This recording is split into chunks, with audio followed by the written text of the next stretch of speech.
Hi everyone and welcome back to my channel. In today's video it's going to be a really easy recipe for Eddoes Talkari. This is one of my favorites to have with Sada roti, so I wanted to share a quick video showing you how I make it. So let's jump into the recipe and start with our pot on a medium heat. I have oil and I'm adding in my onions and pimentos. You can even add habanero or scotch bonnet pepper if you want. We're going to saute the aromatics until it's light brown in color. This adds more flavor to your food, so you don't want to skip this step. After your onions are brown, then you'll go in with your minced garlic. I like adding it after because I don't like my garlic to burn. So cook that until the garlic itself is a light brown color. After your garlic has that nice light brown color, you're going to go in with some chopped tomatoes. I love adding tomatoes to this, guys.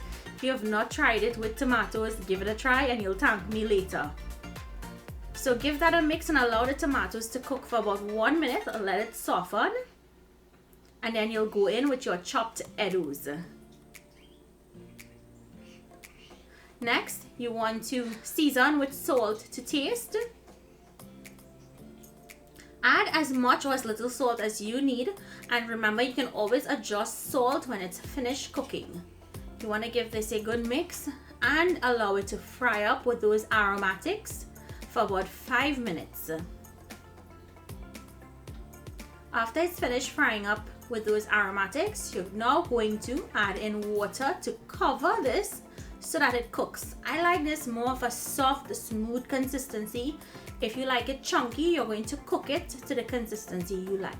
So allow that to come up to a simmer. Allow the eddoes to get nice and tender. Once the eddoes are tender and the water reduces, you're going to take the back of your spoon and start smashing. As I said, I like mine pretty smooth, so I smash it until there are almost no lumps.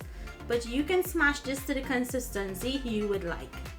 This recipe is so simple, but when I tell you how tasty it's going to be with Sada roti or even oil roti, it's amazing.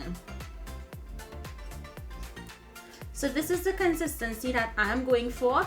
If it's a little too thick for you, you can add some hot water and thin it out.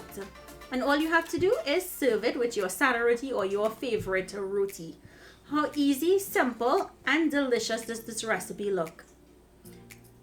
I hope you guys enjoyed today's recipe. If you make it, comment down below and let me know what you think.